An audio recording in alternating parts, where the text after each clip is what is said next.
I'm Layman Pascal, and the end is now upon you. You're listening to an integral stage series talking with folks who try to put forth transcendental, transformative, and developmental perspectives through podcasts, YouTube channels, online salons, and whatever all else. Who are these people? What are they collectively pointing at, and how can we help to amplify, clarify, interlink, and empower them? That's the project, and joining us today are Ezekiel-73 and son of Korg, two anonymous members of the integral diaspora. That's right, we've gone dark today for a clandestine meeting with frontline online shadow workers who are waist deep in the weird. So let's get started by you guys telling us what kind of content you're providing and where folks can find it. So our website is called Limited Hangout, Experiments in Ontological Flooding, which is quite a mouthful. And it's limitedhangout.wtf, which I think is the perfect... When we were going through potential domain names, the .wtf just seemed to be like the perfect description of the present moment. It's just a lot of WTF going on in the world. There's the anonymity side. A limited hangout means that we're interested in aspects that are typically occulted or hidden behind the normal view of things. And we're trying to do that in a way that we think is appropriate to the present moment and help bring, call it an integral, call it a more integrative, complex, meta-reasoned thoughtfulness to the present moment. Because there's clearly stuff that's going on that is beyond the frame of the normal worldview that most of us have been inculcated in. And when things are kind of outside those lines, when reality starts drawing outside those lines, we need to reformulate our sense of where the boundaries are. And I think this is what we're really interested in, is finding out actually the history and context and meaning making and orientation in a time of extreme disorientation. Yeah, I would just add that we were approached by a friend who has also been around the integral world for a long time. I think he actually created the first integral Reddit. And this particular person has made a fair bit of money off cryptocurrency. He was rated at the beginning of all, three of the big cryptocurrencies. And he saw with the intellectual dark web over the back end of this project's a few years old, and with the intellectual dark web, this person saw, and there's sort of tiny bit of Venn diagram overlap with the integral world. This person sort of saw an opening and it offered some money, sort of a budget for some folks who wanted to sort of enter into that stream and because he thought there was an opening there, not only brought by the intellectual dark web, but again, with their sort of somewhat connections to the integral world. So son of Korg and I decided that we pitched a project and it's become what this is, but I think it's been also quite affected just by the culture, I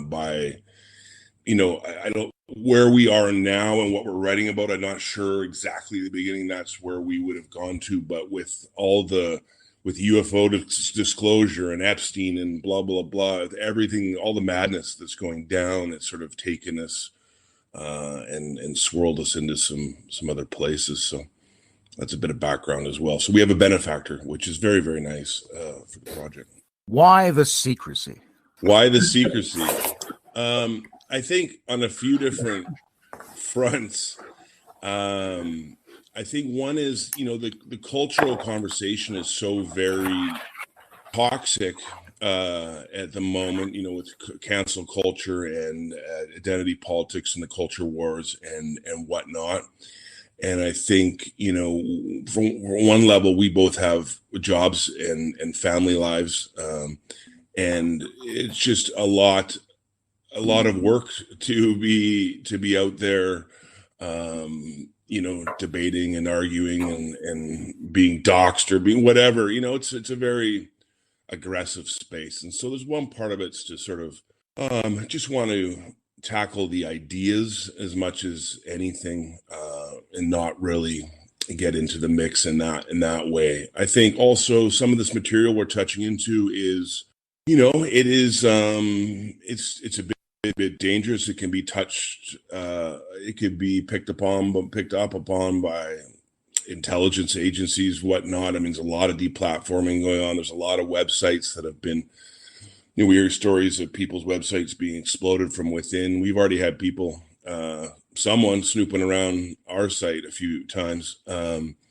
So, just want to be careful as well. I don't think we're certainly not paranoid, and it's probably not that big a deal, but yet, people get attacked for sensitive topics that, some groups might not want to be talked about. So I think all those things are mixed, and part of it is just aesthetic.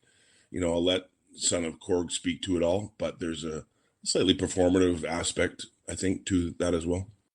Yeah, the performative side, it does create a little bit of intrigue and I think mystery, but I think it's also part of what Zeke mentioned there, like the intellectual dark web.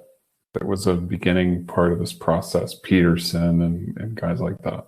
I kind of kept having in my mind this idea of the darkening web. I was already starting to play with it back then. And I think, this moment is a moment where it's apocalyptic in the sense that apocalypse means revelation. It means things being unveiled. And there's a lot that's coming out of the woodworks. It's chaotic. If there's not a frame of reference, I think a container to be able to have some sense making with how weird and wild and nuts everything is, it just seems like everything is kind of flying off in all directions for most people. And maybe they're trying to grip to some pre-existing structure that's breaking down, or they're just feeling like fragmented, just being blown apart in 1,000 million directions. And to me, it's really important that there be a container where there is a way to make sense of what's going on. Doesn't mean it's finally figured out. Doesn't mean we have every single answer, but there are ways to navigate. There are ways to make sense. So to me, the secrecy is in a sense part of the thing, in that what is secret is often coming out, or has been secret is now coming out. So we're kind of doing the opposite. Like the public space is stuff is leaking out from what used to be cordoned off or occulted. And we're kind of at the same time actually trying to pull back from public view. So it's a kind of interesting dynamic there, I think. It's a reverse disclosure project. Totally. All right. Tell me, what's the relationship between the apocalypse and the concept of ontological flooding? So let's maybe first talk about what is this term ontological flooding, because it's a hefty term. The term is coined by a scholar named Dr. Jack Hunter, who is the founder of the discipline of para-anthropology, which is essentially parapsychology, but anthropology. And ontological flooding, as he describes it, has sort of two elements. One is more like essentially integral thought, taking multiple disciplines, multiple ideas, streams of thought, and trying to bring them together into a cohesive frame of reference.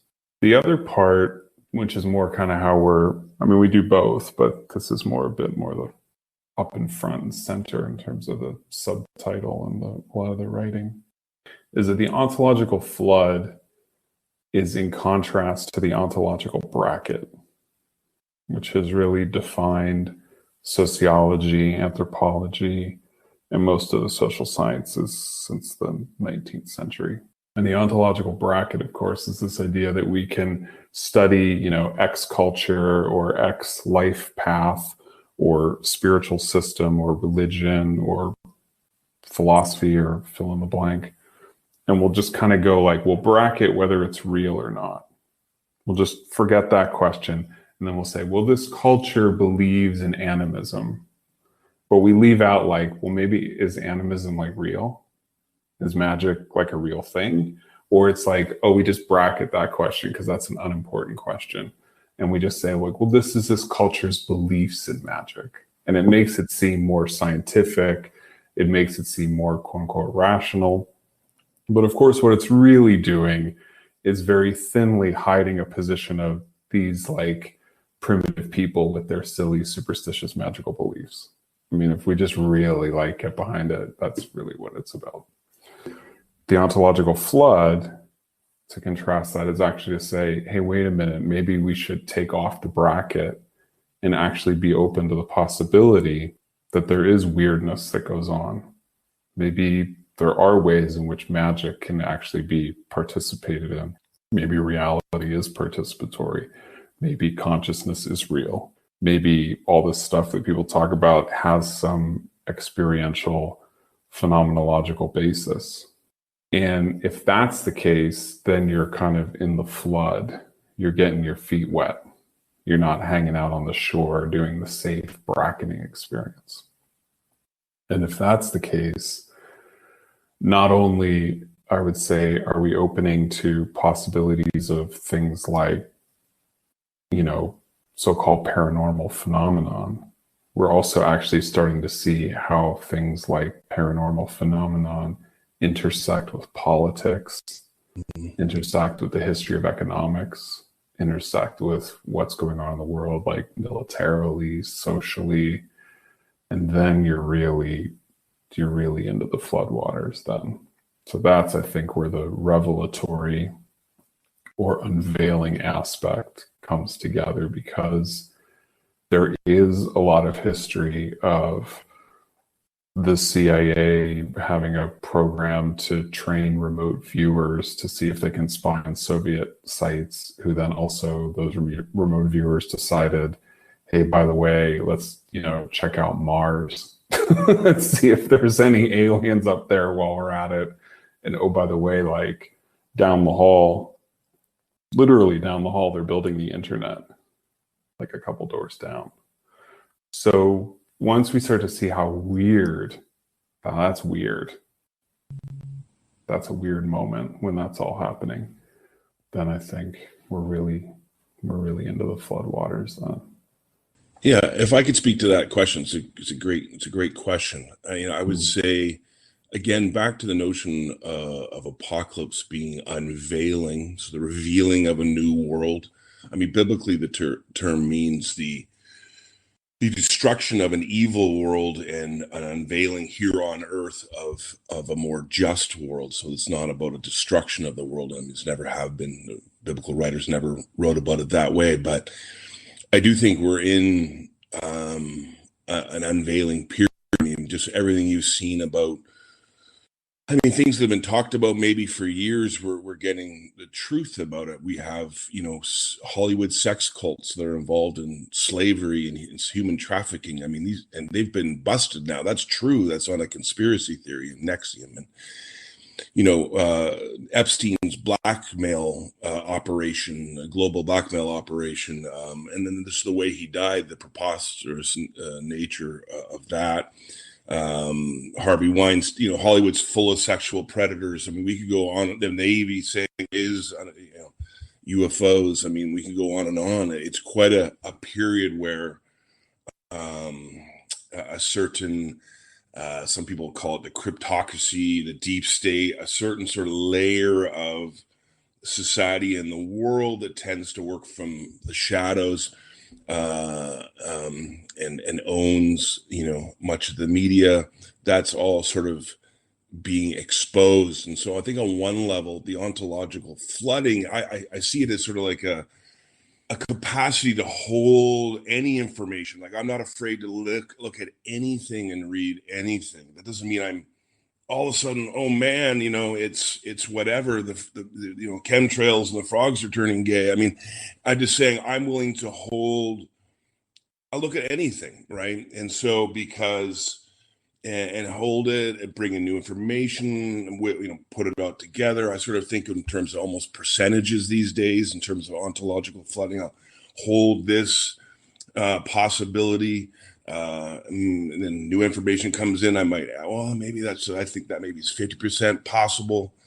So I think it's sort of a never look away, a courage to really look at a lot of information. And I think if you see the reaction in the last 3 months, so we've been through globally, obviously a pretty crazy 3 months, but the reaction against conspiracy theories and conspiratorial thought in the sort of literati of the left and everybody coming out and condemning this realm of research and thought as being, come on people, get it together, this is junk, and I just think maybe not, I want to be open to that material. And I think the way I would tie it to Integral, and as Son of Korg was just mentioning, talking about magic and his magic animism, are these things real? I mean, we've talked a long time about something, we'd call deep integral, but basically when Integral talks about transcending and including, it's been my experience that the include part of the equation never really happened, that sort of much of the magic structure of consciousness and the mythic and various parts of these were just sort of dismissed. They haven't really been reintegrated. I mean, how many people in a mainstream integral sense would actually believe that magic is real? I mean, I could tell you that, someone like Julian Walker doesn't think so, as he writes articles and stomps across various, integral Facebook pages, mocking anybody that would believe in these things. So I think that part of the ontological flooding, it's a wonderful way to do some of that deep integral work and sort of see what is real and listen to the practitioners, the modern practitioners who are, practicing chaos magic. Someone like a Gordon White on his podcast, Rune Soup, I mean, who is a very, very intelligent, I would say a second tier individual who is a, practicing magician. So part of the flooding is to allow all that different material to be held and looked at with openness and encouragement. It sounds to me like there's two different ways to go at this flood metaphor. So on the one hand, you guys are describing a version of the integral worldview in which the potential validity of any kind of perspective is allowed to sort of stream toward us and get us wet and let us know that the real world is a lot more complex and weirder and vast than we might previously have considered. But on the other hand, everybody today seems to feel they're in a hypersemantic environment of overload. A flood can also drown us. I mean, people are seeing more information of more potential significance than our ancestors ever did. And they're going into trauma, they're going into stasis, they're going into madness. So how do you strike that balance between the opportunity of almost anything to be real and the fact that the potential ambiguous significance of so much information can be destabilizing and debilitating to a lot of people? Yeah, it is a great question. I'm glad you mentioned trauma, because one of the threads on the site is precisely on how trauma plays into all of this. And there's even a piece actually on ontological flooding and trauma where I talk about maybe we should be saying like ontological immersion, because in trauma work, you're right, flooding means overwhelm. So it can show up in a lot of ways. How to strike this balance is what you asked. Be on the lookout for what I would consider to be kind of, there's a lot of cul-de-sacs or kind of dead ends, even within what is broadly referred to as like alternative or conspiracy world. There's a lot of junk conspiracy, flat earth stuff or whatever, right? I mean, people could go down these bizarre rabbit holes that just take them off into a place where there's no way back, maybe except turn around and come all the way back, which is hard to do. So how to balance the being open to a lot more information while being able to have regulation and containment.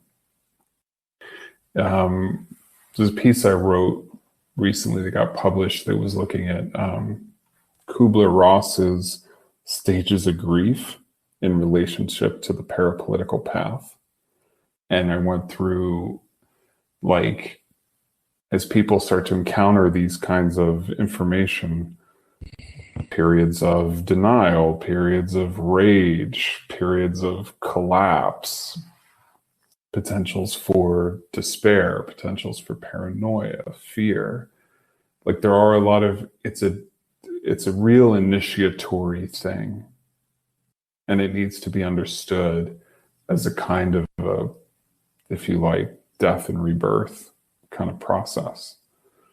So being able to take it slowly, bringing in actual like trauma intelligence, like titrate your experience, read a book, go check out the trees, see that the sky is blue, even if there's maybe stuff in the sky, but be able to still have contact with some, what I would consider to be more organic, deeper reality. Because for me, this notion of the cryptocracy or deep state or whatever, hidden hand or whatever we're going to call it, is they're always pushing to something that is fundamentally inorganic and I would consider to be like unreal. And so to me, contact with nature and contact with a human community and lived reality is really important while undergoing this transformative process that does take time. And unfortunately, a lot of people are getting kind of initiated unconsciously in rapid order through crazy global events that are all currently ongoing and don't have this kind of frame of reference. So at least the website is here to begin to start offering a frame of reference to talk about some of the emotional, energetic, psychological impacts and how to be safe and how to stay full of humor. We try to bring a lot of, even while we're talking about some pretty dark stuff on the site, to have the WTF, right? To have like these avatars, to have our kind of ridiculousness and a bit of humor and parody and comedy to be able to lighten the mood in the midst of it all. It's important to stay sane. Yeah, I think the first thing that came up for me actually when you asked the question, Layman, was it is very important to just to be sane and live life, to get outside, to do some earthing, some forest bathing, to eat well, to be with friends and family, to read, put down the phone, and so exercise, all those kind of things are key. I would also say, we need to bring our critical thinking and our logical thinking.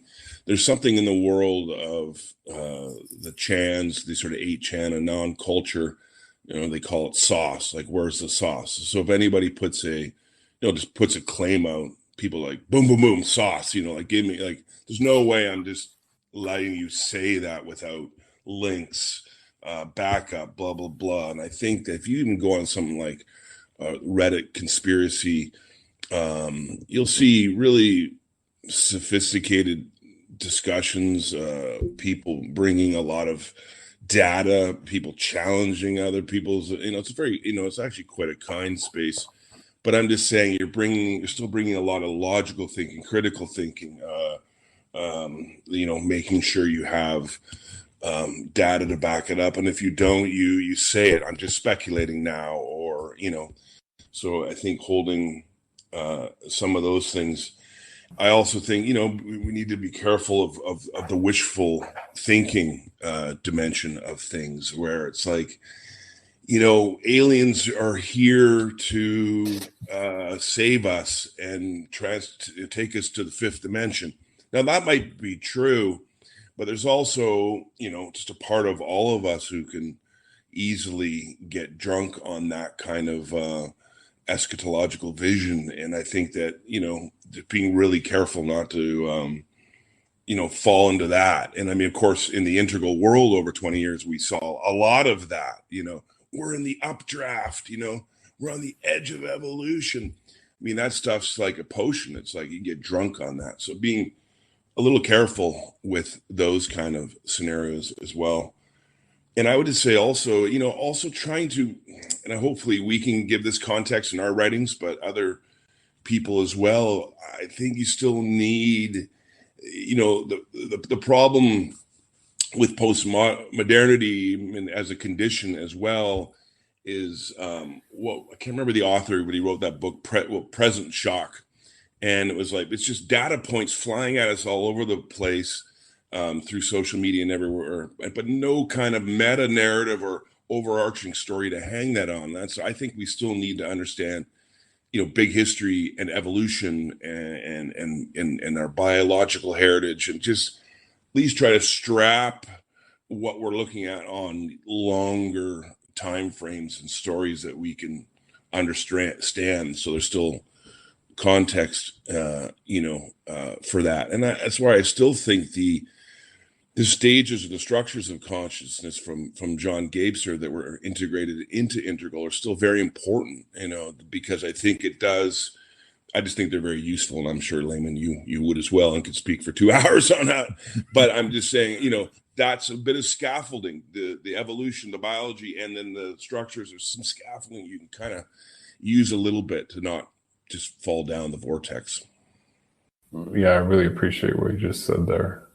One more piece to say, and you see this through our writings because we're students and we're deep into this stuff, and there are, at this point, this kind of body of work has got enough history and legs to it that there are classics in the field. Like that they've been around enough where there are some authors that are just people to encounter that have some goods that really help to craft, again, not a kind of junk conspiracy worldview or a wish fulfillment thing, but like a very critical depth thought through. And, we try to cite those folks, people like, for me, people like Peter Levenda, Joseph Farrell, William Engdahl, Peter Dale Scott. Like there's a lot of folks who've been doing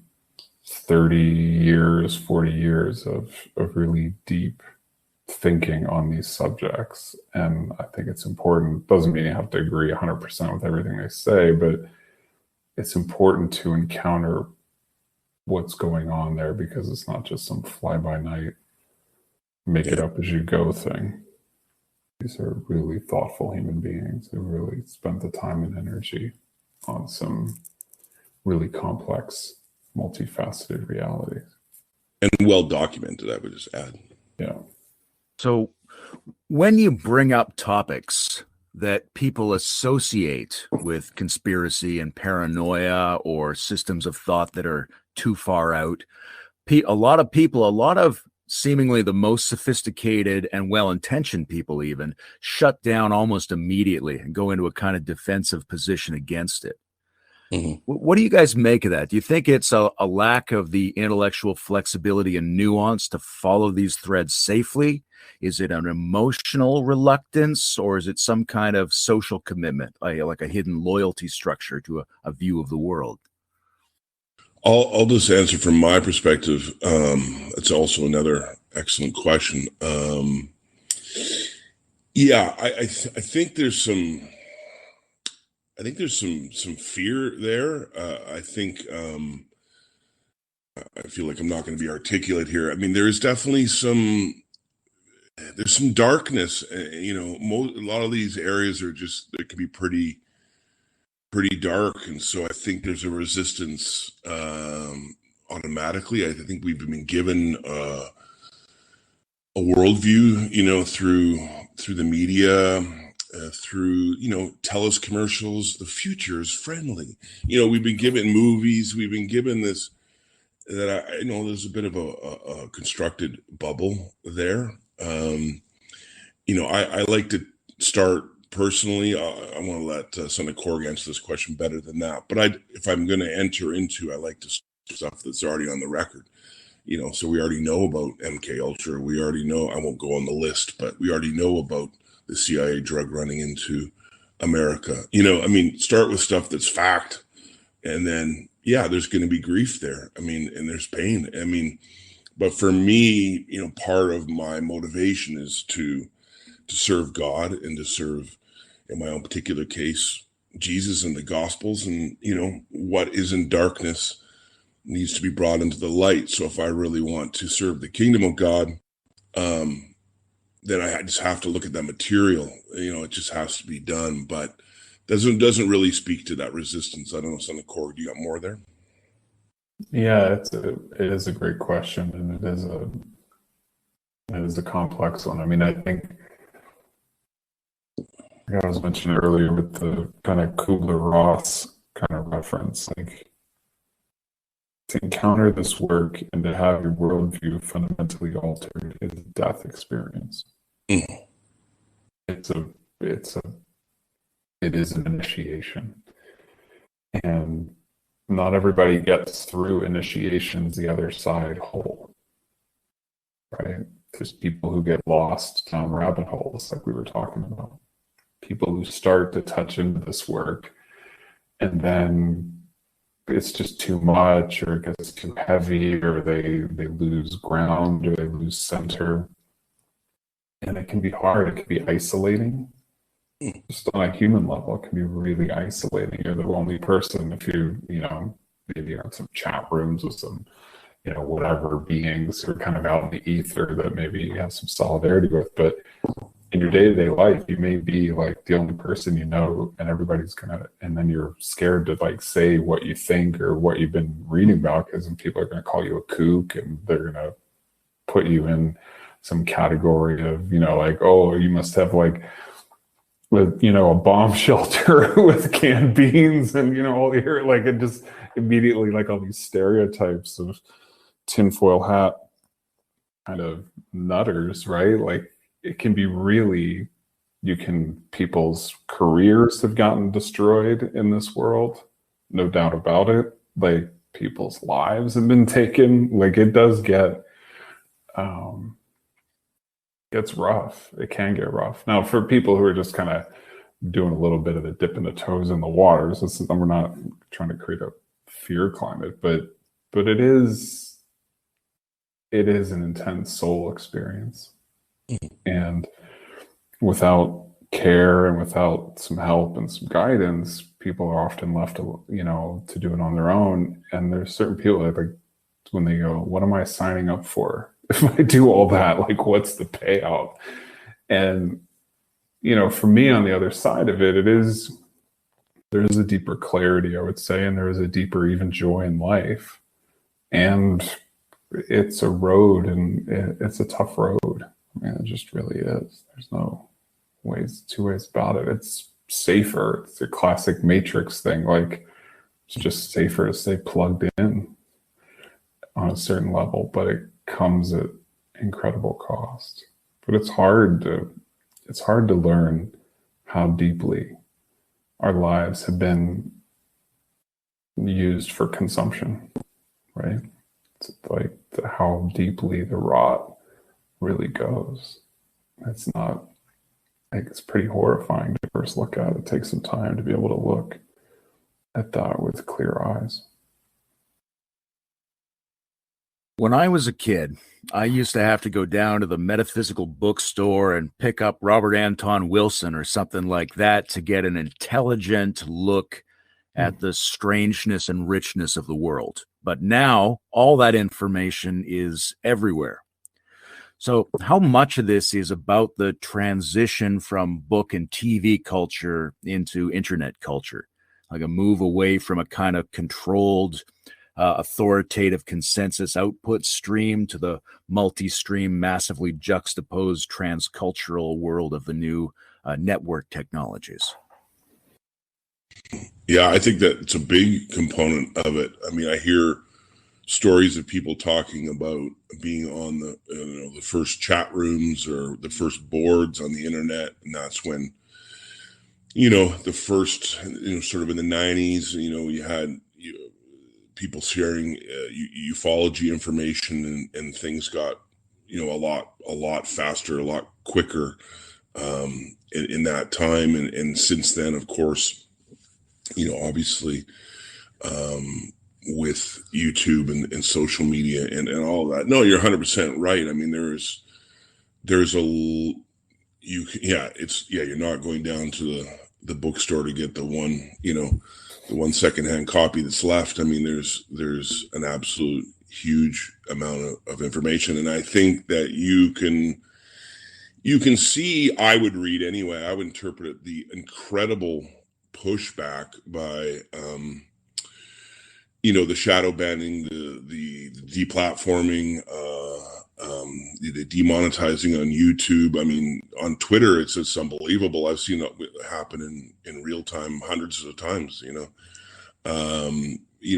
so it's very intense, all of that. And I think they're trying to put the genie back in the bottle. Not they, I mean, the elites, the control structure stuff that's occluded, the rapid attempt, scrambling in every direction to censor all over the place, kind of tells me, that your question that's exactly right. Yeah, it is a great question, and the technology is really ambiguous for me, or it plays in multiple ways. I mean, there's the way we just spoke about, which is totally legitimate. There's also the way in which, there's more and more evidence that one could argue, I think, pretty persuasively, that things like the internet were designed with intentions towards surveillance built into it, even from its inception. And even if it wasn't necessarily there at its inception and its design, it's certainly been easily argued that it's been hijacked or warped, if one prefers, to certainly have to foster and cultivate a kind of, panopticon kind of thing, where hence our anonymity here and all these attempts to create spaces of decentralization and possibilities and pockets for freedom, freedom of thought, freedom of expression, that kind of thing, and freedom to make mistakes, freedom to think thoughts and follow lines of flight, and because information, data, people's privacy is just getting gobbled up, and it's being used without people's consent or permission to run psychological operations on them, as hard as that is to say, or as crazy as that sounds. If you want an example of that, the documentary The Big Hack, which is, I think, on Netflix, there's a scene in there, and I bring it up in one of my pieces on the site, and they go through very clearly how this group, which was Cambridge Analytica, which has often been in the news for other reasons around Brexit and Trump and everything, but they were hired for a project in Trinidad and Tobago. And there was kind of a split population ethnically. And they basically, you see them talk through, and their head guy basically behind the scenes talk through how they created this campaign that was pitched as this whole youth stand up to the system, fight the power, everybody's corrupt, we're voting, we're not voting. And it was this whole don't vote campaign to stick it to the man thing. And they got musicians into it, and there's festivals, and there's parties, and there's social media tags, and it's going wild, and it's going all over the place. And then meanwhile, the guy behind the scenes is like, well, actually, we knew that one of the populations would actually not show up to vote, but we knew the other one, their parents would make them, even though they went to all the parties and everything, and that they would on a basically 50-50 close split on the vote, that difference would make 5 or 6% difference. It would sway the election in the favor of the client that they were serving, which is literally exactly what happens. They show you like point by point. They called it to a T, and they were using social media with techniques. The founder guy had background clearly in intelligence operations. They were using weaponized stuff that the government officially declared were weaponized psychological operations. And they were doing that through Facebook. So that's the kind of world we live in, right? That stuff is happening.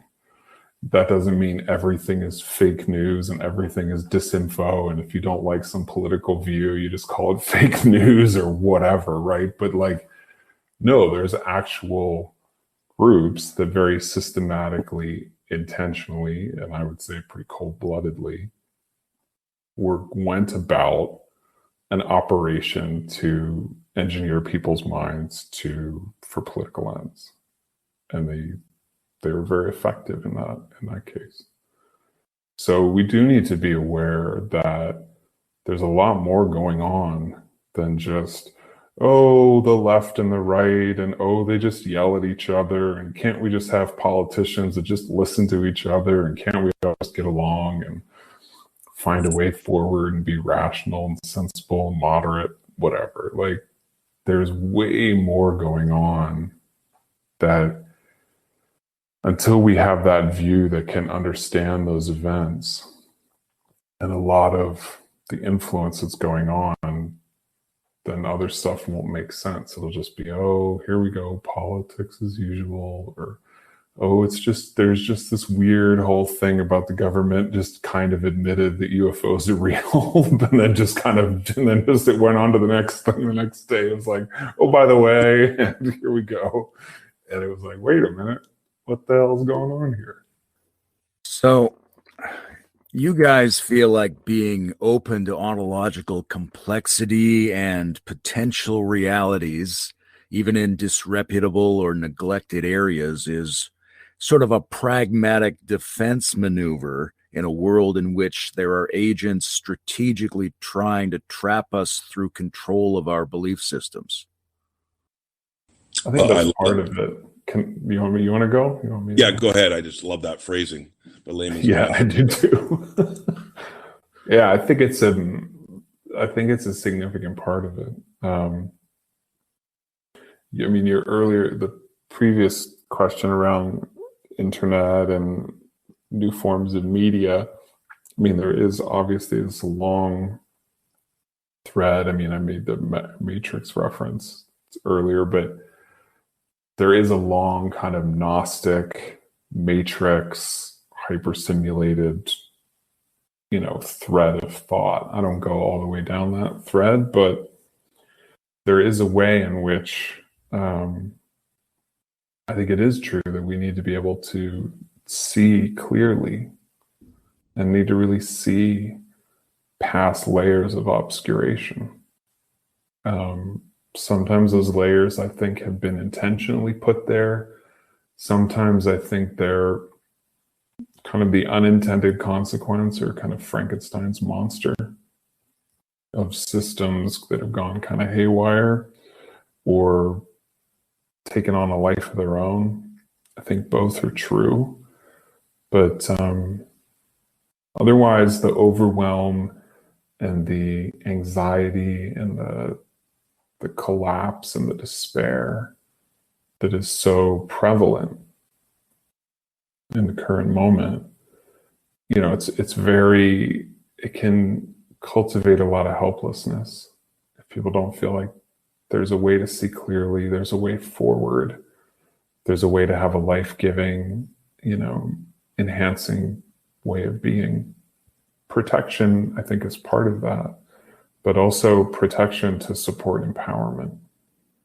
Yeah, absolutely. I mean, I think, we're not alone in waking up to or as we've gone down this journey anyway, let's put it that way, you get to learn about intelligence agencies and psychological warfare and the history of that, how it developed in World War I and World War II, and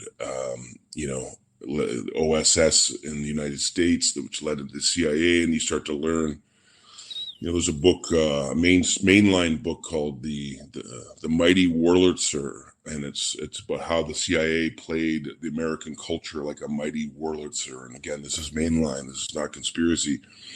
And the CIA was funding the Jackson Pollock and the Expressionists, and this is all on the record now. There's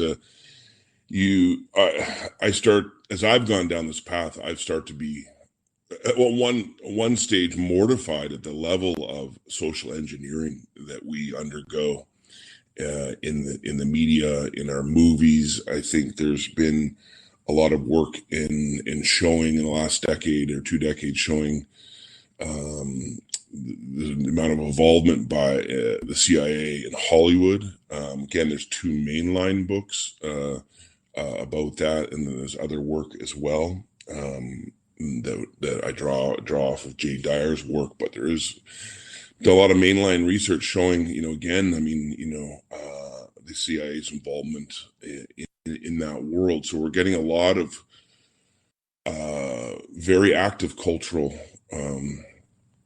construction, and it's quite mind-blowing. And yes, it is defensive to try to see outside of that, to try to take our mask off. It is an awakening.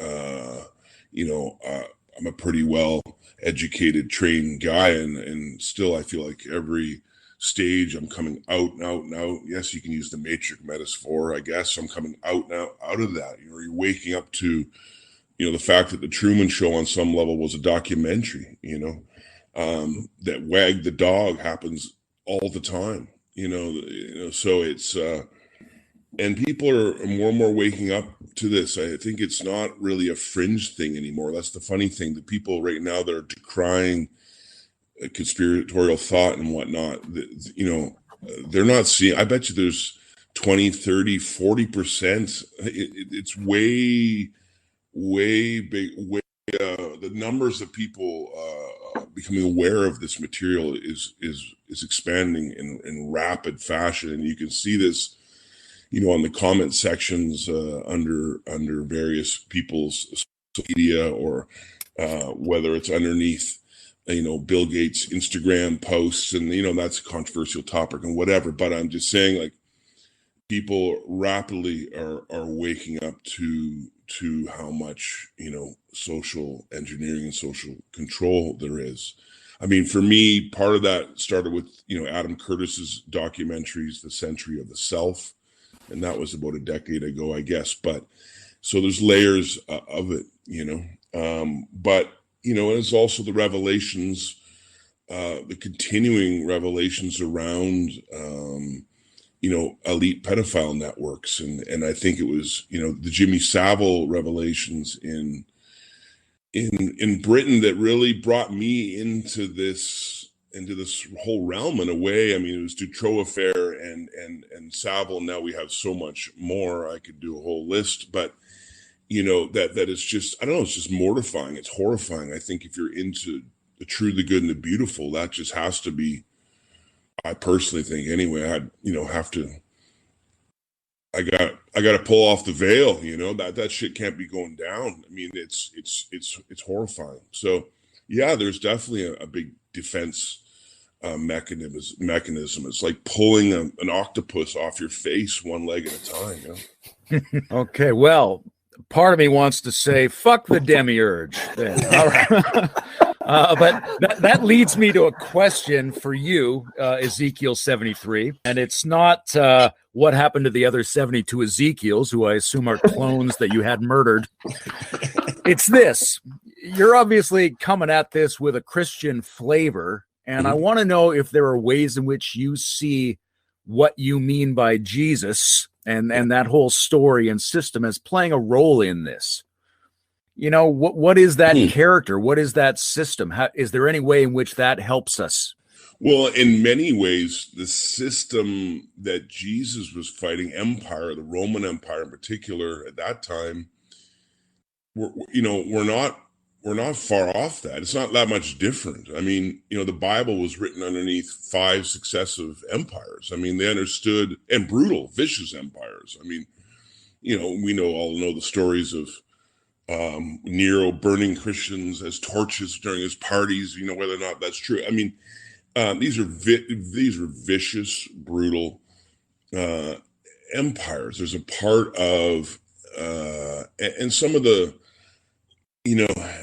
religion, some of the mystery religions, the cults back in that day, those occult practices and beliefs are still alive in the secret societies and in the Masons and as the secret teachings of all ages, as Manly P. Hall said. So we're not really, the time's not all that different in a way, but I would say for me personally that I think the Bible has an understanding of spiritual warfare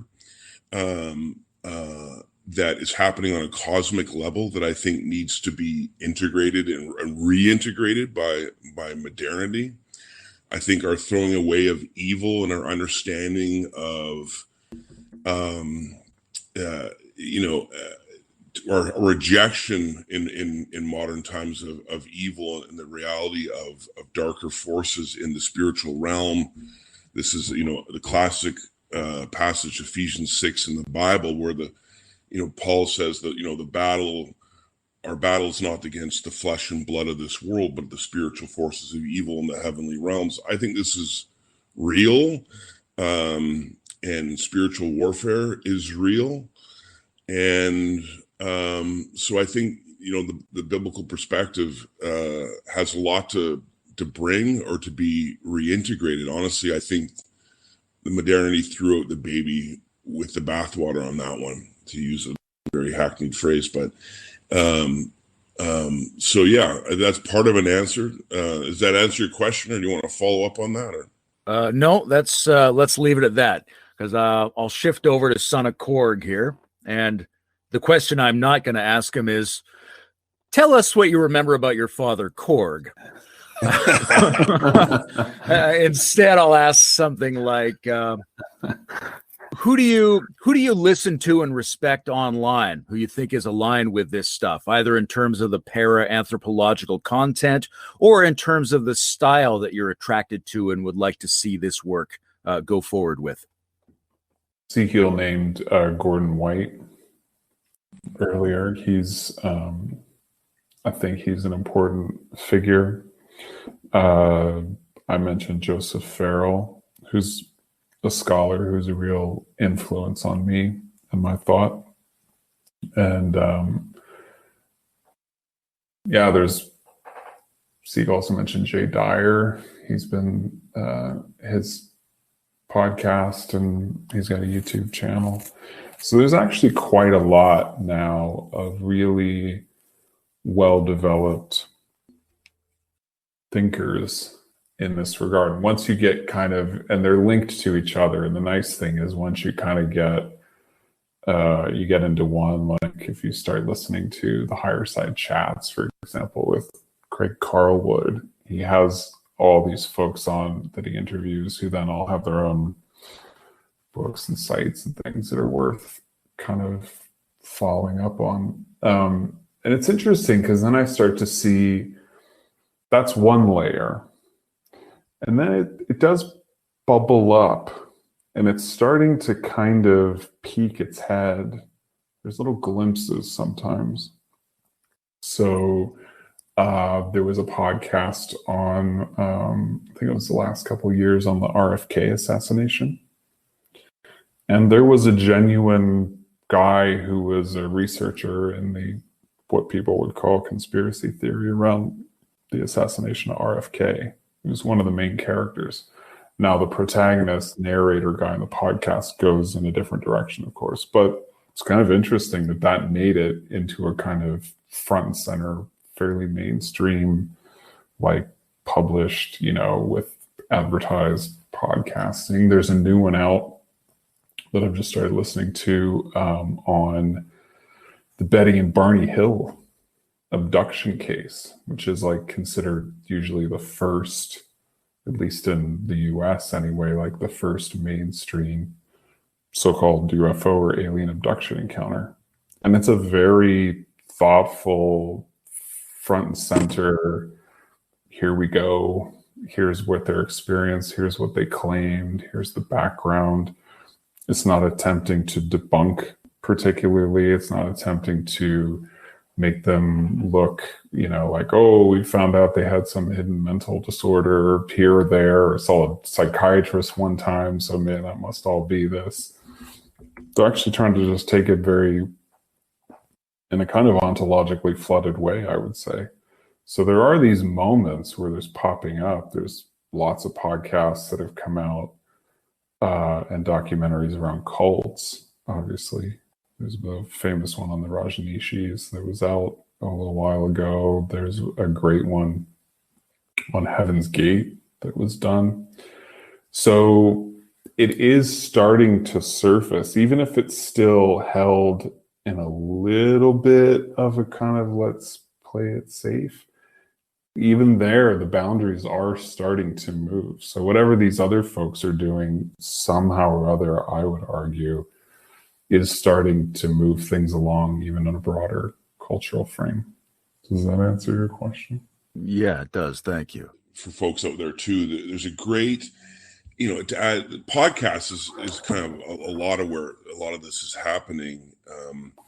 There was a podcast called Lore, and then there was a podcast. What was it called? Spooked. What was that other one? Yeah, Spooked was really good. Yeah, where we're starting to, tell stories of the paranormal and whatnot. I would really recommend two podcasts. One's called Where Did the Road Go? And one's called Strange Familiars. And there's lots of overlap with these guys, but they're all looking, this is more the paranormal side of the street, from Bigfoot and cryptids and ghosts and poltergeists and all that. But it's a very rational group. They're very thoughtful. They're like more like detectives. They don't always buy it. There's not always conclusions. That's a great sphere down there. Korg mentioned the higher side chats.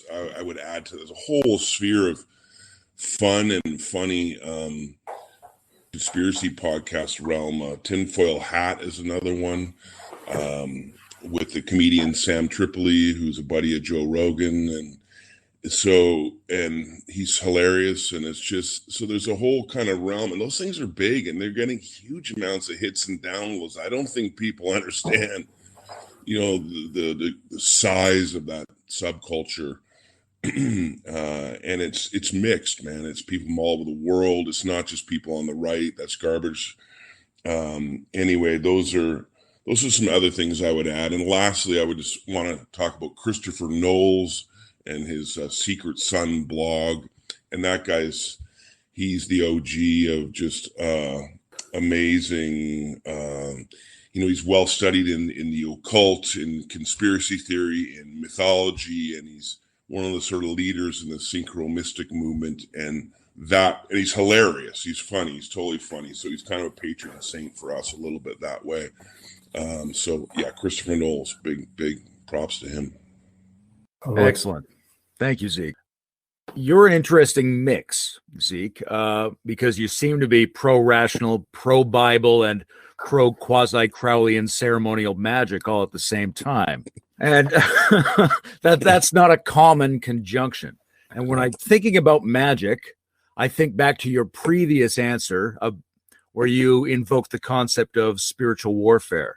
Mm-hmm. And there's a sense of being an active player in spiritual warfare. There's a sense in magic, maybe in shamanism as well, of bringing individual action and the power of intention into this arena of ambiguous realities.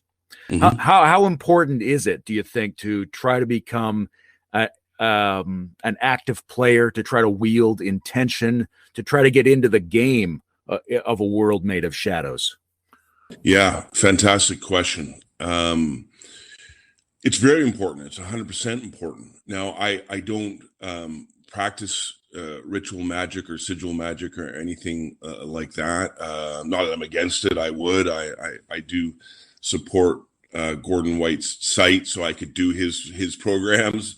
But I haven't had time. Our site alone is a lot of work. But for me, it's more about intention. It might be, putting yourself, in service to a higher power, to just being ready to be used, to be absolutely. I think when that happens, synchronicities start to happen a lot. I start to experience a lot of data from the cosmos, or that there's some intelligence out there. I start to get used in this way. That's not a very articulate answer. What I'm saying directly to your question is, we absolutely, on some level, not a full idealist level, but co-construct reality. I do think there's something in the power of source or God or the Godhead, whatever term you want to use for it, and aligning with that does defeat darkness and evil. And what's interesting to me is that in exorcist traditions in various different cultures, even in cultures that aren't Christian, you can use, if you're in an exorcism, you can use Jesus, in the name of Jesus, get out, and it works. This is why I've listened to interviews with people who do that, and it's like, that just fascinates me. So no, I think our own prayer, our own intention is 100% interacting with all of this, for sure. I don't know if that's a good answer, but if the one you wanted, but yeah. Is there anything you want to add on that, son of Korg? The language for me that's really important is liberation and energetic sovereignty. So to me, back to this question about defensiveness or protection, to me, it's really important that if we're allying with forces, the majority of which I think are actually quite benevolent, if we're getting into more what people call the paranormal or the other realms or the spirit world or whatever. And I think the majority of that energy is actually deeply compassionate and empathetic. I think of the energy that I would consider to be not of that, I think even the majority of that is highly wounded energy, which can be like a wounded animal. It's not necessarily intentionally evil or kind of cold-blooded, but it can get hurt. People can get hurt from, an animal, a wounded animal that might lash out, but we wouldn't necessarily give it moral culpability. And then there is a small faction, but it has, I think, outsized influence that is intentionally, we can call that sociopathic or psychopathic or cold-blooded, like real malevolence, like intentionally, like make the hair on your neck stand up and your arms stand up, like that icky, sinister feeling. C.S. Lewis said that there was I always try to go with this line, that there are two great mistakes when it comes to evil. Number one, to underestimate it, and number two, to overestimate it. And I think we're really trying to point out both, on the site. Like, the underestimated side is what Ezekiel was there referring to, like throwing evil out metaphysically in modernity. It doesn't exist. The left-hand path and sinister type energies don't exist. We just don't talk about them, which just means they get to live in the shadows and exist in a realm without transparency. On the other hand, there is like a profound possibility. I mean, I think for me, this is a line of thought that I owe to a named dark journalist who I've been spending a lot of time with lately, Daniel List. For me, I think a lot of the heart of what we typically call the deep state or the hidden hand or whatever, as crazy as it sounds, this is also like a Richard Dolan thought, is that at the heart of the national security state and the development since the end of the Second World War, which kind of exists as an alliance of fascists or Nazis with the West, at the heart of that is basically hidden technology and something deeply connected to whatever we're calling the UFO phenomenon, which I guess, this is more speculative, but I think there's enough clues to make a legitimate circumstantial case that I imagine the nature of that tech, if we want to call it that, is routed in liberation. I think it's fundamentally rooted in consciousness, and I think it's fundamentally what people would call free. I don't know that that's really the right word for it, like free energy. I don't think that's probably the right term for it, but I would think it's actually an abundance form of energy that actually could break the chains of a lot of the enslavement that currently occurs. So as much as we go down like a dark road, I just also want to say, like, I think at the core of this, I think the darkness is actually trying to obscure what is actually a potential incredible benevolence at the heart of life. Yeah, amen. I completely agree with that. Okay. How much of this is you guys being fucked up? And what I mean by that, we did percentages earlier. Yeah, work out the 30. What are the Vegas odds? What's the over under? Yeah, I'm taking bets. Okay. What I mean is, regardless of what elements of all these things turn out to be true and practical, are you concerned about your own motivation? Are you critical of your own interest in warfare and shadow forces and looming powers? Might you be addicted to mythological fantasies about invisible things? Is that a concern that you carry, that you check in with? I would say that I prefer not to do any of this work, honestly. I just rather eat food and drink beer in the afternoon. I don't want to do any of it. I mean, but I believe in a different world is possible. And, but yeah, it's a fair question. I'll hear Son of Korg answer, and then I'll jump in after that. Yeah, I mean, I think we have to be suspicious of our suspicion, but also suspicious of our certitudes or seeming certitudes.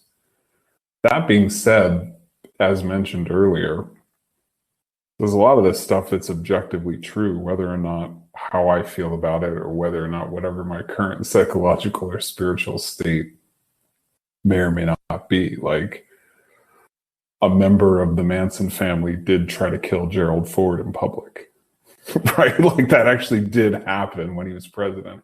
Nobody remembers that, but that's a bizarre statement. Just even to like comprehend the nature of that statement and to follow the lines that flow just from that one event. You get Watergate, you get the JFK assassination, you got Manson, you got MK Ultra. Like, you can go down so many threads from one crazy deep event that literally happened. I didn't make that up, So there are, even though we don't like objectivity so much in our postmodern era, there are some core facts. There are some, Gary Webb's work did really show that Iran-Contra was a whole conspiracy, and that's really tied to the drug trade, and that's tied to the death squads in Nicaragua and El Salvador. And that really happened. One of the pieces I wrote on the site is conspiracy hypotheses versus conspiracy theories, where I took your basic kind of scientific method argument that you start with hypotheses, and then if eventually they're confirmed, you enter a state of knowledge base that is typically known in science as a theory. And I would say the same applies for so-called conspiracy work. Like, there are some that have just held up. We did let over a bunch of Nazis in Operation Paperclip, and they did found NASA. That's crazy, but that actually happened. And Jack Parsons was hanging out with L. Ron Hubbard on the other side of the US, founding the other side of the American rocketry program, while simultaneously doing magical workings to try to bring the child of the new Aeon and Lucifer like on the side. And actually for him, those were two aspects of one event. Those were not, oh, and he randomly was into some weird magic, voodoo, whatever stuff on the side. Like, for him, there were two sides of one fundamental coin. That's probably worth knowing.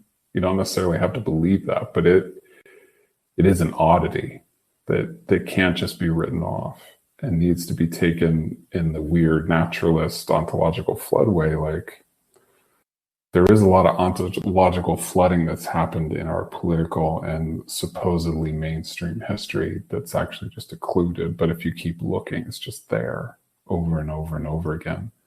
And that can't be coincidental in my view. That doesn't mean I have it all figured out or I know and can claim I've got the master key to the whole thing. But in my mind, it can't just be accidental that keeps happening over and over and over again. To add to that, I would agree. I mean, we could go on really all day with actual facts that happened. I mean, I'll stop myself from adding to your list there. It's good. But I would also just say conversationally, I mean, two things. The ontological flooding helps me. I try not to believe anything with 100%, like nothing. Like, maybe even the tree out front is there a tree out my window? I'm not even gonna, take that with a full 100%. So just try to really maintain a space of openness, but not detachment, not like this playful, just anything goes. But I also try to just really check in with myself about if I'm triggered. So if I'm in conversation and someone's like, it's bullshit or whatever, and I never want to speak from a place of charge. Want to just, if I'm coming from charge, if I'm coming from trigger, I know my stuff is there. So I do try to check in with that, and I try to just, just hold a solid space in the middle. Anyway, I do observe myself conversationally for sure. This view of things doesn't mean that I think it's a fundamentally closed deterministic system. Not at all. Ezekiel's saying there about openness. Like, I do think there are intents and various, I mean, what is a conspiracy? It just literally means people breathing together. It just means people who get together go, let's do something here and let's not talk about it with anybody else, and let's just make this thing happen. So those happen. Those are historically verifiable. But I don't necessarily believe in some, even when I think that there's like layers of conspiracy and various architecture that I could conceive of, it doesn't mean that I think that that's the final reality. I just want to I think there's a lot more openness and possibility, but I don't think we can get by just bypassing it either. A lot of what I hear in this is the need to update ourselves to get on top of where we actually are in history and reality. I remember, watching a robot go on Jeopardy and defeat the humans. And that was a long time ago now, right? And I understood at that moment that it would be hard to really appreciate that was the moment that was happening, right? That now we're in this moment, right? We're past the moment where the American government releases some of its UFO footage.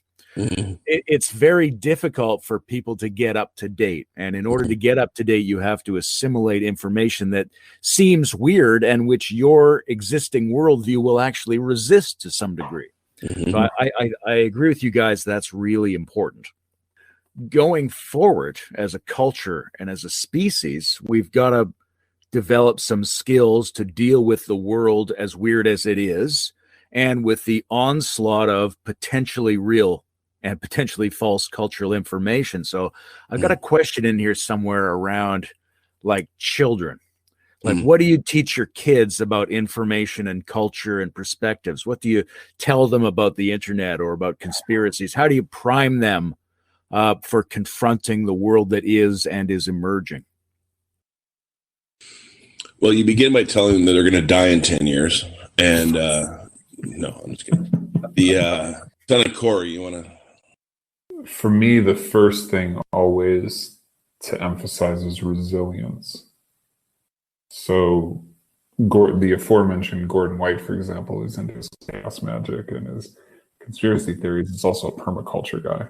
And if you like read his blog, it's actually a lot about his like, we're trying to do this permaculture stuff on my farm. Like it's very like, he's not like, it's like super, it's literally as earthy as it gets. And I appreciate that. I appreciate that the first place to start is kind of, and I don't mean in like a prepper way. Again, I don't mean to go like all that line of thought, but to start fundamentally first with what are the things that are going to be valuable? What are the things that are going to be resourcing? What are the things that stand the test of time in terms of human community, in terms of growing your own food, and in terms of how to orient to life, how to write, how to think clearly. I would always start there first before ever getting into like, oh man, how are we going to bring up, X genocide, or, when do we tell them about the history of colonialism? Or, I think those are legitimate questions, but often people start with that question, which to me, the zero question or the question before that question is like, how do we build fundamental sense of wholeness, resiliency, and the ability to recover and adapt and have agility, so that when the time comes to encounter in whatever way that's age appropriate, rather than living in a bubble, there's ways to be able to bounce back. There's built-in agility to be able to handle that and go with it and transform. In answer to your question, just thinking about Korg's answer there, but I took back in the day. I took a integral parenting course from one Miriam Martineau, amazing person. And I remember her talking in that about, I can't remember what age she say you should stop that, but there's a certain dimension she was talking about holding, just keeping apart the adult world from the kids world. Like we can deal with the adult world, but and I don't know what age that would, that she said that, you might start letting some other information in. And again, in this world, I mean, as soon as they're going to school and, maybe that's impossible, but I think there's a certain degree to which we overburden, kids with the problems of the adult world. And of course, you're living in some countries and that's impossible to shield. Okay. So, that's one thing I would say, getting out into nature. I mean, nature is healing and it's ancient and it's, it's our friend in that way. And so just getting out into the beauty of birds, of nature, of, how wonderfully amazing this world is a huge part of it. And then I would say, yeah, I will, talk to kids about the reality of good and evil. I mean, kids seem to understand that archetype of good and evil, or, there's bad guys in the world, it's already there. It's ancient. So it's already there to be worked with. My son very early had, a Batman and the Joker figures, and he gets that. And I don't think I want to shield, much as I say that, part from the parenting course, I don't want to shield my kids from the reality of the dark parts of the world. I mean, there are, a lot of kids go missing in this world. If you look at missing children statistics in Western countries, it's pretty staggering. So I'm not going to, leave my kid be a sitting duck in the world, where to the dark corners of the world. Not at all. I don't want to do that at all. But I also don't want to portray a world that is just dark and it's just something to be afraid of, because it's not. It's beautiful. And so eat good food, laugh, go running through the forest, do all those things, and realize, tell the truth. There's darkness. There's darkness in all of us, man. We can all go there under the right conditions, So it's a bit. I do a bit of both. I think reality and the beauty. I have this recurrent feeling that one major sign of a failing or degenerative culture is its inability to produce a coherent, unifying, empowering story for the data that people encounter. This leads to a furious hunger for big patterns that try to make sense of the chaos we're confronting. And so there's a big element of that in people who are conspiracy theorists, which is a little different than people who are interested in exploring, oddities of the historical record. Right. So there's this difference between people who want to know about the real weird things that happened and the kind of psychotic need to supplement their feeling that order is missing by imagining a super order. So I guess what I want to ask here is, what's the role of paranoia in contemporary sense making? Wow, great question.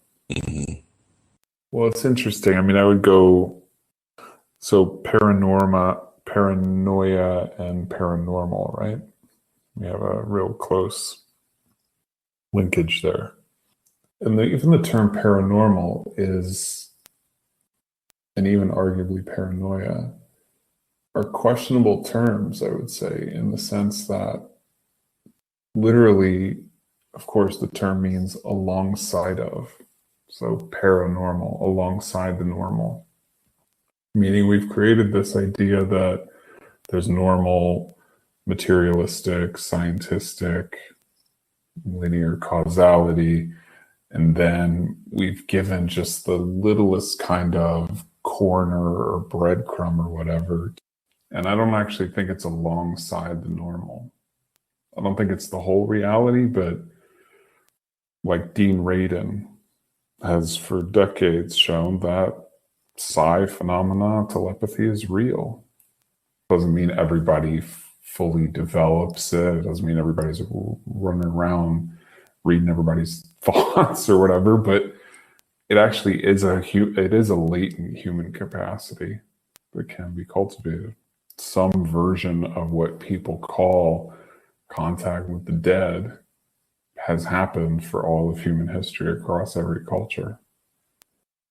So what's alongside of the normal there? It's just, to me, it's part of the fabric of things. And paranoia is simply alongside your mind, right? From noose. So to be outside your normal mind and kind of like half your brain went out of your head and like is over on the right side of your body with a different angle of perception. Is that alongside of the normal? Or is it a term that we often throw around for simply opening to the weird? I mean, again, we're not talking about like, I just want to be clear, I'm not talking about when people actually, like, the container of their psyche fundamentally ruptures and then they're unable to hold distinct contours of experience. But a lot of what gets thrown around is paranoia. I actually wonder is just maybe sometimes it's lucidity or aspects of lucidity. Like, I don't know, like, who would have been able to tell you that, all these weird things, like you couldn't script some of these stories. They're just so insane, which makes me think, even when, your question about the super order and the need for order, normally in the conspiracy world, there's always somebody on top of the pyramid. But I often think that pyramid, that person on top of that pyramid, that pharaoh or whoever, is themselves probably played by other forces. I think it could be like way more weird even than that. I think it can be far crazier than we normally would consider. So I'm always trying to stay contained, but also allow and stop trying to, when I catch myself is when I'm trying to write the weirdness out. And I actually think the weirdness is intrinsic and is actually itself meaningful and needs to be experienced on its own level and not try to be solved like it's a problem that just hasn't been solved yet. I would just add, yeah, I would personally want to be careful of an over totalizing conspiracy or conspiratorial or paranoid view. There is a lot of this that gets frustrating for me in the sort of conspiracy world of those podcasts I mentioned, where it's like the cabal or the Illuminati or whatever we want to call it, they control everything. Every single person that's in politics is corrupt. Everything that happens is controlled. And I think this is complete nonsense. I mean, ultimately, I have an activist side. I want to get to a different world. I want to unveil this unjust world and get to the other one. So, and I just don't think it's also true. There's a lot of complexity in that octopus of control. There's a lot of camps. There's a lot of things that just happen. No one can control reality. It's far too complex for us humans to control in a full sense. So I think that's it's completely weakening when you have this fully paranoid view of just everything is controlled and we're fucked. Now, don't forget, in some cultures that was true. Whether you're under the Stasi in Eastern Germany or maybe it's even ancient Egypt. But still people got out of that. Still people rebelled, I like the work of a guy named what is his name? James C. Scott. He's an anarchist historian, and he really, he talks about the weapons of the weak, and he sort of goes through how the most dominated people, and he did a lot of his research in Southeast Asia, but the most dominated people under the biggest, most totalitarian systems or dominant systems will always constantly rebel. And he has I wish I had all his examples, but they're subtle. You might break axes. He goes through all the small little ways that humans can constantly forever rebel because we don't want to be dominated in that way. And so, I hope it's empowering to unmask some of the secret control or the hidden control or that level behind the surface, and I don't think we can be naive about how real that stuff is, though. So both at once, it's not total dominance, and so that we can just, I don't know, shoot ourselves, I guess, or just whatever. But it's not. But it's also deeply, deeply real, and particularly the media. I would say that the media could be the worst. Be very, very critical of what's coming out of that realm. But so yeah, I guess again, just trying to finesse a fine line between both of those things, knowing that there is we have hundreds of examples of that deep behind the scenes action, and it's not fully dominant, and it's not totally controlled, and it is out of control in a certain way. And I would say, and this is, that the metaphysics of the cosmos, in my view, want to go towards the good. And I don't think ultimately the dark forces are going to win, or that's not what the universe wants to do. So there's that on our side too. So that's, again, that it can't win fully ultimately in the end, but there you go. That's fascinating. It makes me, think about, I don't want to say three options, but it's like three options. Is the world getting better? Mhm. Is the world getting worse? Or is the world getting weirder, and weirdness can skew better or skew worse? Because there's, on the one hand, this sense that there's an accumulating awareness of anomalies, which is a bit like the water heating up around the frog. But we're also in a historical moment where it's more obvious than ever that massive ambiguity waves are crashing onto the population now. And every crisis is somehow a crisis that isn't just positive or negative, but somehow highly uncertain, highly peculiar. Everyone's facing a vacuum of meaning.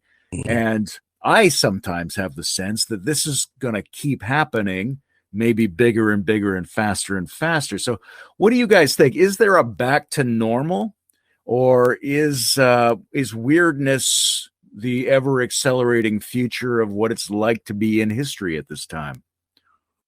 I'll take a sec.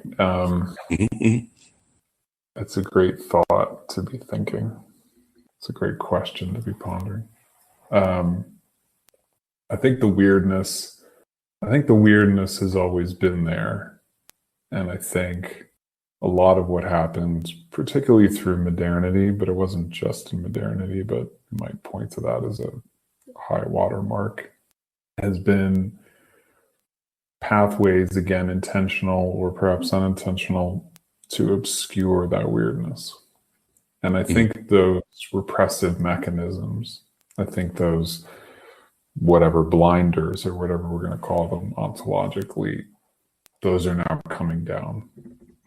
And I don't think that's doing anything but speeding up. Like, that stuff is crumbling, and it's going to accelerate and it's crumble. So I think it's in some ways it's an acceleration and evolution, and in other ways I sometimes wonder if it's actually back to something that's a retrieval, I'd say, in a sense. Is the weirdness, can it skew better? Can it skew worse? That's really interesting. I think it depends on to the degree to which we allow the weirdness to potentially transform us, and what that transformation might look like. Or does the weirdness bombard and overwhelm people, and then there's collapse? So I think has a lot to do with our choice in the matter, and back to, again, practices that create centering and grounding and containing and regulating, so that the weirdness can actually speak to us, but we can at least have it be, because it's already going to be a little destabilizing. It's already going to be a little shaky and create some interesting edges. But to be able to hold container, I don't know, like Philip K. Dick's exegesis. There are moments where I think he holds the container, and there's moments where he loses it for a bit.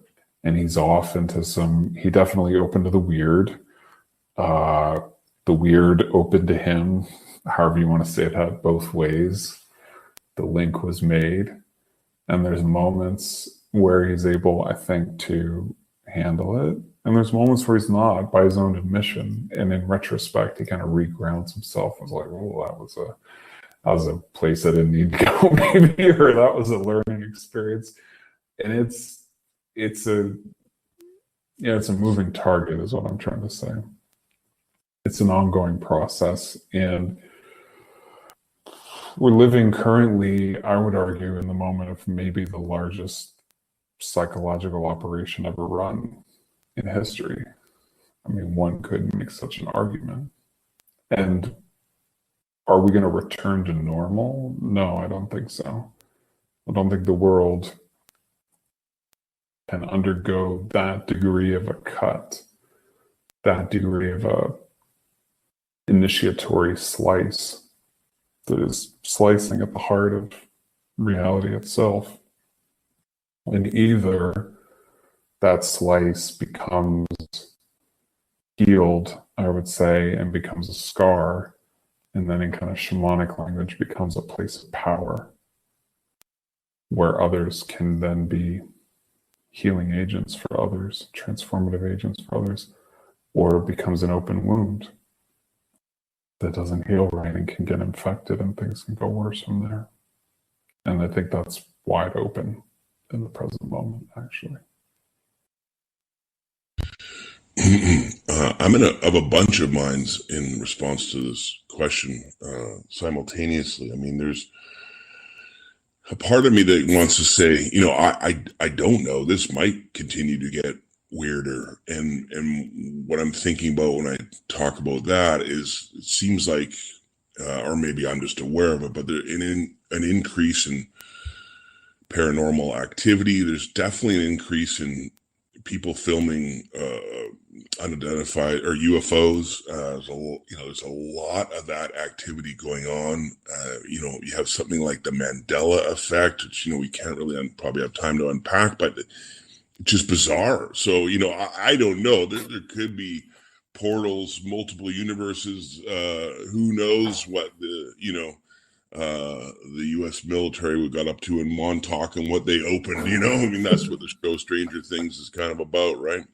I mean, they were going to call it Montauk, but then they weren't allowed. But so I don't know. So there's a part of me, again, this has to go, I don't know. And then there's another part of me that says, I have this kind of joking one-liner that the greatest conspiracy theory of all time, the greatest conspiracy of all time is materialism, and that materialism disenchanted the world for the most of us, but the elites are into black magic and the occult, and you have all these skeptics and everything else. We've been under this sort of regime of materialism, the deficient stage of the material rational structure in John Gabesher,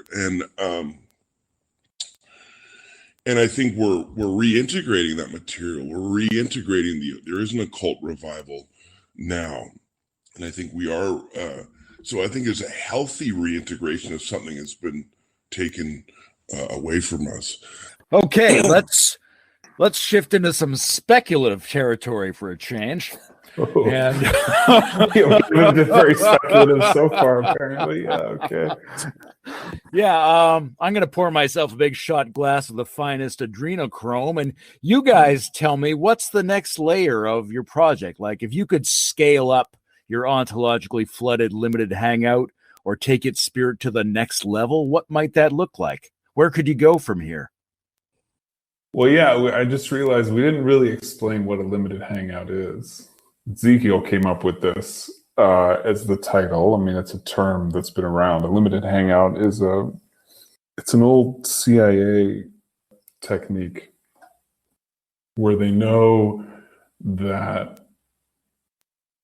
some kind of op is going to get exposed. So rather than just have the exposure occur outside of its control, the intelligence agency in question decides to pre-leak it in a way that they can spin it to their own ends.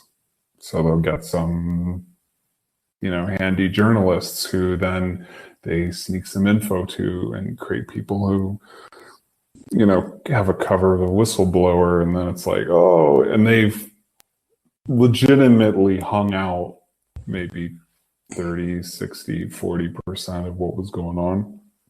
But whatever core nugget they really wanted to hold, they keep obscured, and everybody gets focused on, oh my God, let's have investigations, and, down that journalistic rabbit hole. And then meanwhile, they sneak out the back door with whatever it is they really wanted. The reason I think we chose that site name is because a lot of stuff is coming out, but a lot of it is being spun. There are a lot of limited hangouts currently occurring. So we're trying to be, aware of being aware, in a sense. So in answer to the question of where does the site go, I mean, the writing is our current main thing. I think we're going to start, potentially, we've talked about doing some maybe styles like this where we do monologue style or we dialogue with each other, bring somebody else on and start doing some of the stuff that's on the cutting room floor, the pieces. The pieces are pretty tight and require a lot of research and have to focus down a specific line of flight or line of thought and really kind of take it because there's so much to cover here. But in the consequence of that research, you got like 10 other pieces that I could almost write or half write for every piece I write. And I think that stuff needs a space.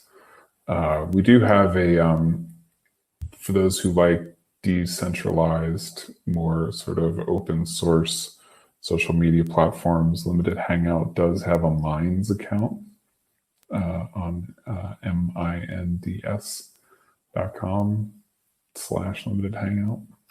So there we get a little bit more into our thoughts about, well, here's a current event occurring. How could this play? How could we think through, given all these kind of tools we've developed and research methods? Here's some, think about it this way potentially, or think about it this way, or go down this kind of thought.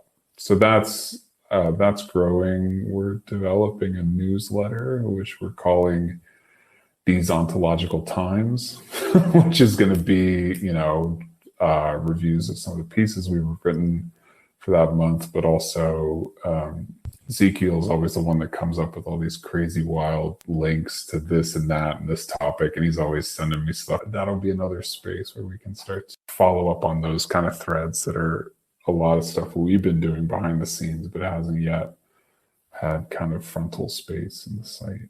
Yeah, so there is sort of a second phase of after trying to get a body of material onto the site that we can work with, and also a hyperlink work with each other's work. But this is sort of another phase, and as you know, we did reach out to you and Bruce to maybe be a part of Integral Podcasters. So that's another stage of sort of coming out into the culture. And then we'll see. We have a budget. When that runs out, we just close the door. No, I don't know. We'll see. I think we got a couple years of writing and whatnot. But I think, we're doing it on the fly. Basically, we have about 2 years worth of, at this point, writing. We did about last year, we did pretty much writing full time, and we didn't really talk about the site. Some people just organically or whatever found it. For me, the writing the first year was really focused around ontological flooding, trauma, social media spaces, and those kinds of dynamics. And then this year's set of writing really go much more deeply into weird naturalism. And deeper forms of the ontological flood, like we've got pieces on the abduction phenomenon, the hybrid phenomenon, and starting to think through all these various aspects that have existed for a long time in light of this updated view, this updated ontology. How are we going to think about transhumanism in this light? How do we think about the ascension? And then we can take wild, like I've got ones coming out, like how do we think about people talking to star beings and like intergalactic ascended aliens? Like how do you deal with that kind of those channeled texts from the 70s? How do those get framed? So integral's part of that. Weird naturalism, ontological flooding is a big part of that. And then I don't know where my writing's going to go next year. I can sense that there's going to be another block, another chunk, or another kind of thread that might be maybe more in the parapolitical dimension that, we tease into here and there, but bring that maybe forward. So I don't know. It's kind of where the writing is going to take it, really. Is really the main thread for me. I would just add briefly that for myself anyway, I'm trying to work with the culture and track the culture in and respond to it in real time. And also, I try to think what does the culture need? You know, what could a writer or a philosophy theologian, what could it add to the current situation? So my last piece was in defense of conspiracy theories, and I've seen that shared around a little bit in that heated debate that's being had, particularly on the left. And I've been writing. I've written 4 pieces about Q and QAnon. You know, obviously a very a controversial topic. I have been following that since the beginning. I was turned on to it in November 2017. So now I have a little bit of differences about how we see that. Although I think both of us could come to the conclusion that it's a real operation, and that there's some sort of civil war going on, or you can look at it in the deep state, look at it as sort of mafia tribes. I mean, that's where put it this way, every day I can look at my phone right now on Twitter and some revelation, some crazy absurdity that we wouldn't have known is happening. So I just think I'm just responding to the world day by day and trying to, you know, I do think, you know, that the veil is being pulled back on at least a certain part of the elite network. Now, maybe that's just by another part of the elite network, but I'm talking about NXIVM and Weinstein and Hollywood and so much of it, of the corruption and everything else. And so whether you go back to the Panama Papers, where you go back, you know, so much of that corruption's coming out, so much of, you know, so it's just really honestly surfing the wave of every day. I mean, it's just, you know, with all the jokes right now, you know, just, you know, 2020 and what's next, you know, is the aliens next? I mean, what's next after that? I mean, you know, I mean, so it's one of these things that it's such an active time. It's just a matter of surfing in what's going on. Okay. It won't be too long before I talk to the next person on this series, somebody who's trying to bring a bigger vision or a more careful balance to internet communication of some kind. What would you guys ask them? What would you be curious about? What would you like to know from somebody else trying to bring forth a little more complexity and depth in this kind of medium? I think a question I would have, appreciate you putting it out there. I mean, I think for me, it's a bit binary at the moment, right? So on the one hand, we have all this doxing and gang stalking and then attempts to counteract that with shadow banning and censorship and all that you would say on like mainstream, quote unquote, kind of major platforms. Then we have these kind of alternative sites where there's a strong emphasis on, which I can appreciate, you know, free speech, open thought, but then it tends to get, as a consequence of that kind of open doors policy, those sites can tend to attract really some pretty rough elements, let's say. Not always, and I don't want to like paint too broad a brush, but you do get, you know, Gab struggles has its image of, you know, like neo-Nazi hangout site, heil.com or whatever, right? Like, so these sites can get, whatever I say, infiltrated, infected, warped by really reactionary or degrading or really problematic spaces that really foment violence, honestly, and destruction and nihilism.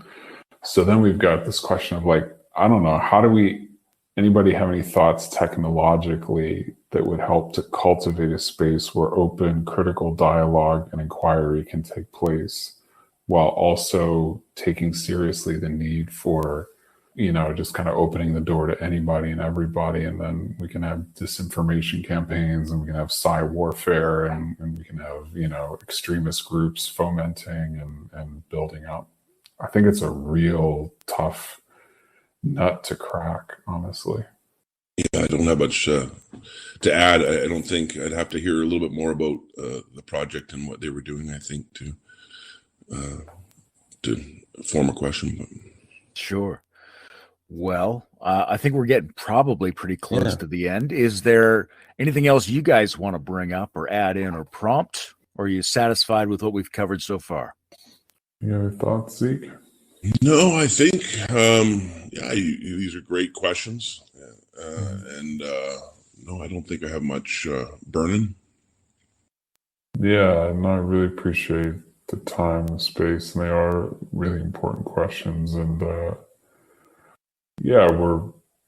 there's our emails, or you can contact us through the site